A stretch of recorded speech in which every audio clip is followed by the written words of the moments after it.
President Trump has been ridiculed for his claim that the Obama administration may have monitored his communications, and he still hasn't provided proof of that. But today, House Intelligence Committee Chairman Devin Nunes revealed that there is evidence, some supporting the president's claim. Watch this.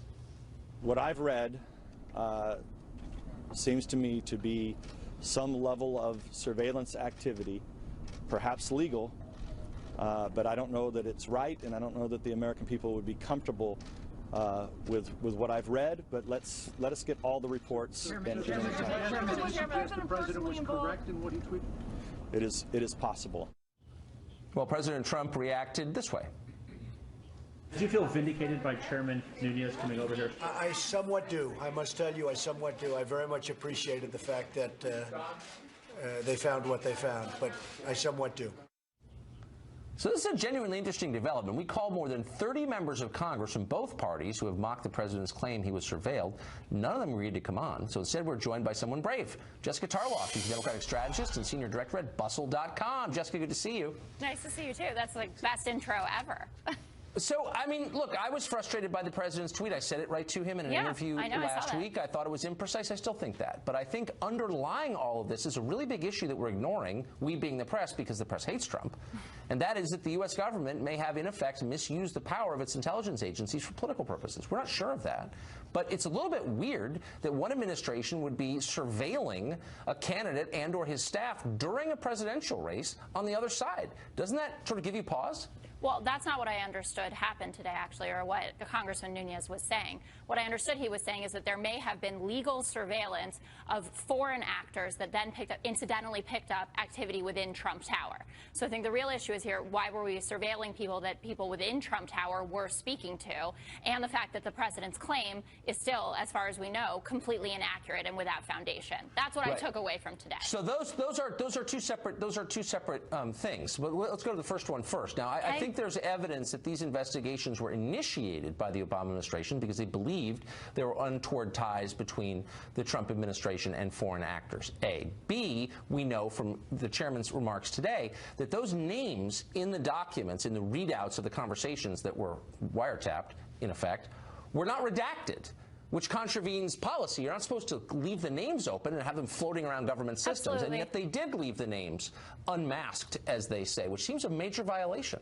It does, and I've had this conversation before, and I do think it's important to address that issue, that those names are protected when they are supposed to be. But at the same time, I don't know why, well, actually, I do know why Republicans want to focus on that and not the fact that Donald Trump made this claim without anything to back it up. And we even have a breaking news report this evening that it looks like the FBI does have evidence that there was collusion between Trump campaign members and Russian operatives in order to damage Hillary Clinton. And we'll see where that continues to go. But it's very odd. I don't know that we have that. I think what we have is one of the Democrats on the committee suggesting that there's evidence. And look, I'm open-minded about that. But here's the point. The idea that one administration might be using the massive intelligence gathering of the United States government for political purposes is a terrifying prospect. And we've seen it before. We saw it with Governor Eliot Spitzer of New York. And I'm sorry to defend Eliot Spitzer because I know everyone doesn't like him and he's a liberal and I'm not. But he was put under surveillance by the feds for the crime of adding money to his own bank account. And because he got caught up in the hooker scandal, nobody seemed to care, but it was a big deal. We saw General David Petraeus, whose life was destroyed because they broke into his Gmail account. Because why? So this power has been misused again and again, but it's been misused against people who are not popular in the press, so nobody says anything about it. But we should care. Why don't we care? Absolutely should care, and I just would like this to be separate conversations. I mean, I'm happy for us to talk about all of them, but one doesn't, equate to the other necessarily, and we can treat them as separate entities. There's precedent for the misuse of this information. That's the only point I'm making. We've seen this before. It does happen, and you're not some sort of kooky flat earther for believing the government can hurt its own citizens with these spying powers, because it has. No, I understand that, and again, I'm happy to have that conversation, but it doesn't make it all right that Donald Trump made this accusation that the former president of the United States of America was wiretapping him when we've seen no evidence of it. That's the issue here. And also, hold on. Didn't we see some today? We just saw. Why? We saw the chairman of the House Intelligence Committee say yes. What did he show you? He said that maybe he has something that he thinks was legal. And also, why did he not go to his committee members first? Why did he go to the White House first and then to the press? That's an entirely fair question. But it ignores the root of it all, which is it did happen, apparently. Whether or not it's legal is foregone. Everything is legal. The government can do whatever it wants. Its spying powers are unlimited, and by the way, it can be unilaterally ordered by the President of the United States. That's legal, too. I'm not saying it happened here. I'm just saying it's all legal. The question is, should you be doing it?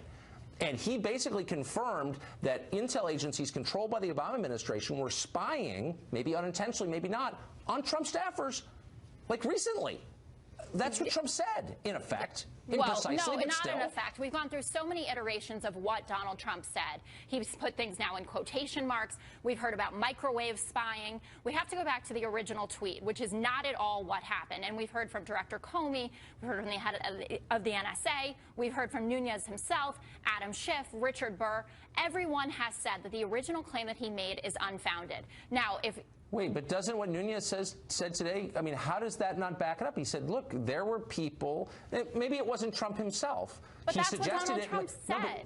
Look, again, I have criticized the president to his face for being imprecise. I liked it. But there is something important here for the third time, which is the spying powers of the U.S. government seem like they may have been misused by the Obama people. Liberals should be really worried about that, because if it can be done to Trump and people you don't like, it can be done to people you do like, and Absolutely. Well, we know about spying. We know what happened during the campaign, and we know what WikiLeaks has done, and it exposed tons of DNC emails, and we know all about, you know, John Podesta's cooking and all of that stuff. So but the U.S. government doing it to its own citizens for political reasons, there's nothing scary. That's third world, no? It is absolutely frightening. It's things that go on in places like Russia, things that go on in places like China, and that's disturbing. I'm just saying that there are many conversations going on here, and I feel like Republicans only want to have that conversation when there's an important other one to be had about the claims that the President of the United States of America has made about the former President of the United States of America, seemingly unfounded. And he's out there tonight retweeting Gateway Pundit and Bill Mitchell, who says, oh, Donald Trump is always right. But you don't need to retweet websites. You could just repeat what the chairman of the House Intelligence Committee said. Maybe he's lying. Maybe. But if he's Why not didn't lying, he show his own committee the information then? I mean, it's a little freaky. Will, but if this is true, this is a bigger scandal than anything that's being alleged about Russia, is it not? I think that those are two enormous scandals if they both play out. If we find out that the Trump administration or the future Trump administration colluded with Russia to influence the election, that is massive. If we find out that the Obama administration was wiretapping Donald Trump through his phone or his microwave, that is also massive. We're a lot closer to one than the other, but I'll invite you back when we find out for sure. Jesse TARLOV.